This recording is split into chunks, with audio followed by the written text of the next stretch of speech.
नमस्कार, आप देख रहे हैं किसान इंडिया और मैं हूं आपके साथ पारुल यादव। बात करें आज की मौसम पूर्वानुमान की तो जैसा कि देश के अलग अलग राज्यों में इस समय मौसम हर दिन नई करवट ले रहा है। इस बीच मध्य क्षोभ मंडल में पश्चिमी हवाएं इस समय एक ट्रफ के रूप में एक्टिव हो चुकी हैं और मौसम विभाग के मुताबिक एक नया हल्का पश्चिमी विक्षोभ 13 दिसंबर को पश्चिमी हिमालय पहुंच सकता है, जिसकी वजह से आने वाले दिनों में पहाड़ों के मौसम में बदलाव देखने को मिलेगा। अब बात करते हैं अगले 24 घंटों की, तो इस बारे में विस्तार से हमें जानकारी देंगे देश के जाने माने weather expert doctor S N. Pandey ji. Bharat मौसम विज्ञान विभाग ने आज जो डेंस फॉग की घोषणा करी है वो पूर्वोत्तर के राज्यों के लिए करी है। वहां अगले 24 घंटे में फॉग रहेगा। पूर्वोत्तर के जो राज्य हैं असम, मेघालय, नागालैंड, मणिपुर और हमारा जो नॉर्थ ईस्ट उत्तर प्रदेश का है, जो जिले हमारे तराई के जिले कहलाते हैं, जो नेपाल से सटे हुए जिले हैं, वहां पर बंगाल की खाड़ी से थोड़ी पूर्वी हवाओं का भी आवागमन हो रहा है। उसकी वजह से ये पूरे तराई के रीजन में हमारा बरेली, शाहजहांपुर से लेके और पूरा गोरखपुर, इन सब जगह डेंस फॉग रहने की सुबह शाम की संभावना है।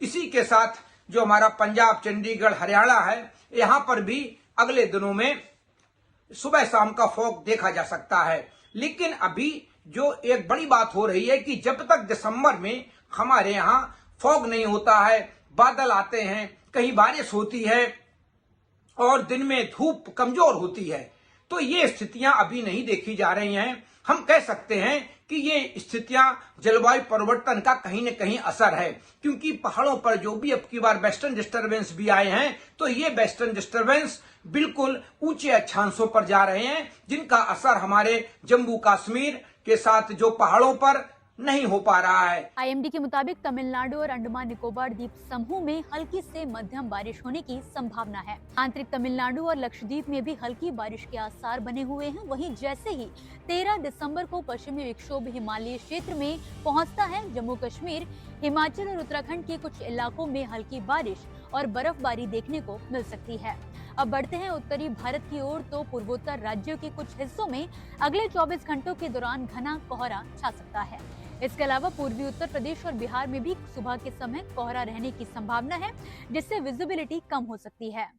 पिछले 6 अक्टूबर को भारी बर्फबारी दर्ज की गई थी। ये 2.5-3 दशक की सबसे बड़ी बर्फबारी थी। इसके बाद 6 नवंबर को थोड़ी बर्फबारी हुई और अभी कल या 2 दिन पहले 6 या 7 तारीख में ऊंची पहाड़ियों पर थोड़ी बर्फबारी हुई है। तो इसका असर अभी बहुत बड़ा असर नहीं पड़ रहा है। जब लगातार बर्फबारी होती है और उत्तर पश्चिमी हवाएं ताजी बर्फबारी से होकर गंगा के मैदानी भागों में बिहार, बंगाल और उड़ीसा तक जाती हैं, तो पूरे हमारे देश के 60 से 70% हिस्से पर तापमान गिराती हैं। हमारा चाहे मध्य भारत हो, और अभी भी जो हवाएं आ रही हैं उसका कारण है जो नॉर्थ पोल की हमारी जो हवाओं की भंवरें होती हैं वो अब की बार कमजोर हुई हैं। नॉर्थ पोल में वो कमजोर होने से हमारा एशिया, यूरोप और हमारा भारतीय महाद्वीप, यहाँ पर वो ठंडक सिर्फ उसकी वजह से है। उसी के साथ जेट स्ट्रीम उन हवाओं को लेके नीचे आ रही हैं, तो ठंडक है। लेकिन जब उत्तर पश्चिमी हवाएं आती हैं तो हमारा आसमान बिल्कुल साफ होता है,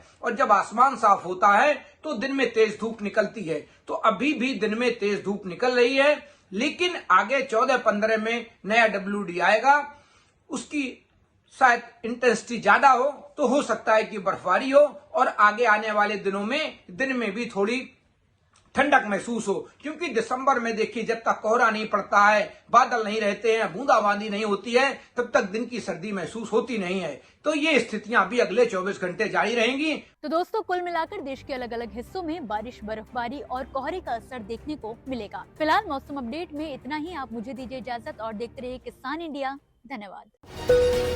अगला स्टेशन आपकी मनचाही मंजिल खुशहाली है। खुशहाली के दरवाजे चारों ओर से खुले रहेंगे। किसान इंडिया के साथ यात्रा करने के लिए आपका धन्यवाद।